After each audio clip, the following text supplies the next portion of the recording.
Welcome, Brotherly Differences family. I'm coming back at you with another video. Last video was NBA. This one's about music. And we want to be more consistent with these videos. We want to bring more videos to you guys like this. We want to produce more content besides the podcast. But like I said, here go another video. We're going to get more consistent, but enjoy this one. This won't be too long. I'm going to try to just make it 10 minutes. Try to even make it shorter than that. I just really want to show you my top 10 rap albums of all time. Only rap albums, no R&B. So it'll just be rap albums.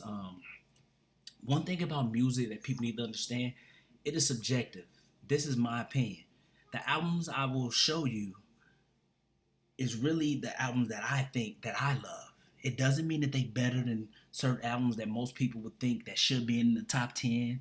So if I don't have an album that you think is like top 5, top 10, it doesn't mean I think that it's better. It's just the ones that I like. It don't even have to be better. It's just, to me, this top 10 albums is just the albums that I like the best. The albums that I like the best, the albums I enjoy the most.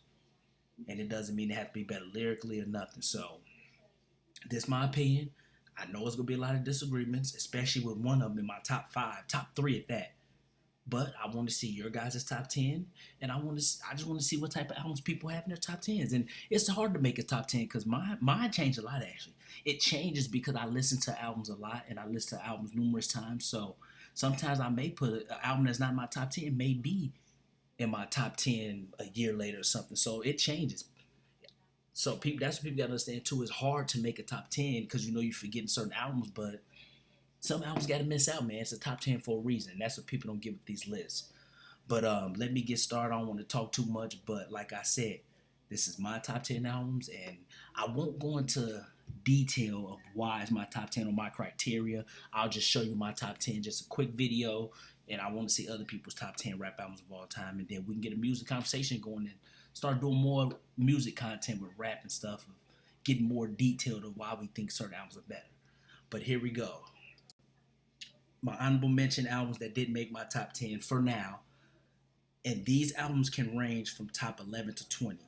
So there's no order on this. It's just I picked 6 albums from 11 to 20. And here we go. The Miseducation of Lauryn Hill. I love this album. It did make the top 10, but this is honorable mention. Life After Death. A lot of people had this top 10. A lot of people think this is his best album. To me, it's not his best album, but I love this fucking album. Life After Death. Lifestyles of the Poor and Dangerous. This is my shit. Big L is lyrically, he can rap lyrically with anybody. Seriously, Big L is no joke on the mic. This album is great. Y'all need to get us a listen. This is my honorable mention. The Eminem Show, man. Eminem, lyrically, his first 3 albums was no joke. This is definitely could be top 10, but yeah, I love this album, man. This is honorable mention. Jay-Z the Black Album. This honorable mention too. I love this album. Jay-Z, this man, he went on a run. He did like 8 albums in a row, 8 straight years, not including the shit he was doing with R. Kelly and shit in Linkin Park. So yeah, Jay-Z was putting in work from 96 to 03, man. For real. And this is supposed to be his retirement album, but this is honorable mention. And the last album and the honorable mentions that I chose, and Machiavelli, man, Tupac. This Tupac last album, well, actually, he was dead after this album was recorded. So All Eyes on Me was his last album, was released while he was alive. This was released afterward, but this album is slept on to me. This album's no joke. Some people may have this top 10. But now, here go my top 10 albums of all time. Like I said, I won't go into too much detail. I'm going to just show you my top 10 albums. I'll probably say a little something with each album, but this is just going to show you my top 10 and end the video. And then we can have a conversation afterwards in the comments and stuff. So here we go. Top 10 albums. Number 10, All Eyes on Me, man. Oh, yeah. In the red and bold is my top 3 songs on each album. So when we get to each album, when you see the ones in red, these are my top 3 songs of the album. This is a double disc, so These are my top 3 songs for each disc. And yeah, All Eyes on Me, man. Tupac did his thing, man. This definitely could be top 5, or this could be somebody's best album of all time. But Tupac went crazy on this album, man. He definitely did his thing on this album, man. Some people think this is his best album, but yeah, this was a great album, man. But this will kick off with number 10. Number 9, Blueprint. Blueprint, man. Jay-Z went crazy on this album, man. And this was the album when he Takeover was on, when he went at Nas and stuff. He was going at niggas on Takeover and stuff. And this is definitely Jay-Z best album for me. This is Jay-Z best album. I love this album, man. And these are my top 3 songs on the album. And Renegade, Eminem, I agree with Charlamagne and God low key. Eminem didn't kill him like people saying, man. People heard Nas say that on Ether and think that Eminem killed him. Jay-Z snapped on this song too. I'm not gonna just give it to Eminem that easy. He really didn't kill him like that, man. If you listen to it, I've listened to this song so many times. I'm like, he didn't kill him. You could say Eminem out-rapped him by a little bit, but he really didn't kill him like that, man, for real. Jay-Z, man, just listen to this song. Jay-Z started out snapping for real. Number 8, man, the Carter 2. This is the best Carter to me, man. This was prime Lil Wayne. This is the mixtape Lil Wayne, man. This was Lil Wayne at his best. The Carter 2, he lyrically is no fucking joke. He went off. He went off this album. Like, this is Lil Wayne's best album to me. Even with his mixtapes. I put this over any of his mixtapes, for real.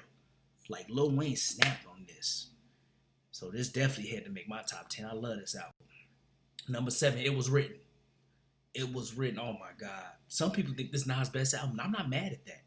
I'm not mad if some people thinking this is Nas' best album, because Nas snapped on this. And this was supposed to be the album he went commercial. A lot of people saying, well, he went commercial, but Nas lyrically is no joke. This was nasty Nas, for real. Like, yeah, but It Was Written, number 7. Number 6, Documentary. This is my shit, man, for real. Like, Game, to me, this is better than Get Rich or Die Trying. And I know people could be like, well, you fucking tripping. Man, Get Rich or Die Trying sold better. Get Rich or Die Trying, a lot of people like it better. Get Rich or Die Trying, you could say it's way better if you want. But to me, I like this album better. I enjoyed it better. And I think it's better than Get Rich or Die Trying. But that's just my opinion. If somebody say Get Rich or Die Trying better, I'm fine with that, because y'all have the stats on your side. But as you will come to learn, to me, I won't use sales as a reason why album is better. Because some people just sell better. Like Drake, my guy, he sell better than a lot of people. But that don't mean I think his album is better. So for me, you won't hear the sales part of things. Like when people go by sales, it's just how people think one album better just because they get more publicity and stuff. So to me, I like this better than Get Rich or Die Trying. But this made the number 6. And number 5, Marshall Mathers LP. Some people got this is the best album of all time. Eminem snapped on this, man. This album, he showed fame was getting to him after like a year. And he really showed his ass lyrically in this, man, for real. This is in my top 5. Eminem snap. Number 4, Me Against the World. This is my favorite Tupac album.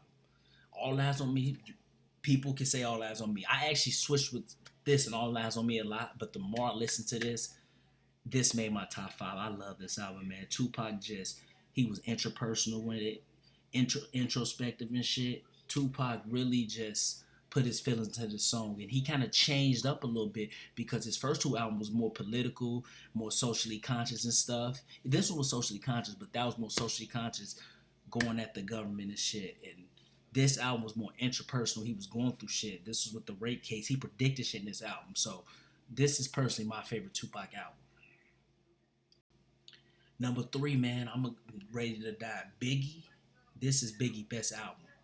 A lot of people say Life After Death is his best album, but this is Biggie's best album, man. Biggie snapped this album. Like, lyrically, he was no fucking joke.